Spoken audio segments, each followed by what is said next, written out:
Hackers getting personal data of 145 million customers. So, here with us this morning is Scott Schober, who specializes in cybersecurity. Scott, thanks so much for joining us this morning. So we're now learning there could be 9 other banks hacked. If that's true, just how troubling is this? Yeah, this is huge. If you look at it, just J.P. Morgan, that represents really the largest banking institution. So it really sends you a message and realizes, wow, everybody is vulnerable. So how exactly did they do it?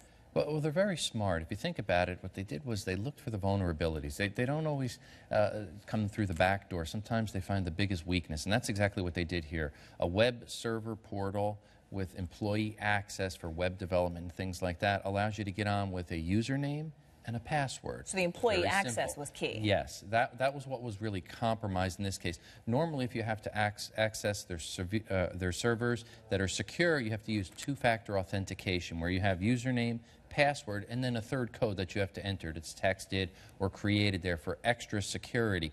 This allowed them to kind of get around that loophole there and access, and then once they got in, they could get to different levels, and that's where the concern is there, because now they got information such as the personal information. Fortunately, they didn't hack the specific accounts and take money out at this point in time.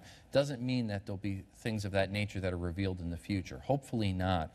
But what are they going to do with this information is what everybody's concerned with, because it represents almost half of America. Right. When you look at the number of accounts that are actually hacked, primarily phishing scams, where they're going to do targeted emails and they want somebody to click. So it'll look like it's from Chase, for example, a banking thing, and they want you to click on there and then enter that information, your password or other compromised information, and that's very concerning. But what's also concerning is that this happened months ago. Yeah. Why are we just learning about the extent of this damage now? That's what's so scary, and that's really a good point there. A lot of times they cannot focus in and find what happened instantly. They have to dig in deeper, and these cyber hackers are good. They cover their trails very, very well. But Scott, So I want to interrupt you for one go second. ahead. We're talking about, J.P. Morgan kind of delaying this. Yeah. They announced an initial breach, and their spokeswoman, let's pull that up. She said, companies of our size unfortunately experience cyber attacks nearly every day. We have multiple layers of defense to counteract any threats and constantly monitor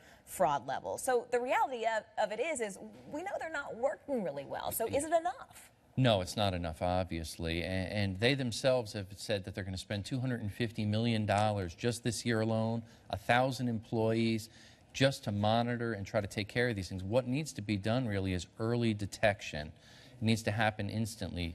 Immediately when these threats happen, they have to be taken care of and stop, not finding out a month or 2 months later, and then slowly the information kind of unpeels like an onion. But when it comes to this early detection, how exactly can we catch these hackers when they're operating in these underground rings? It's a really good point, because what's happening is they're actually sharing information. They're very smart. They'll take some weaknesses here, share vulnerabilities there. They're working together, selling and trading this information, and then using that to attack. Whereas you have organizations that are kind of islands. They're not sharing that information to help combat. Yeah. That's so deceptive. All right, Scott Schober, CEO of Berkeley Varitronics, thanks so much for joining us this morning. Thanks for having me. Scott, our pleasure.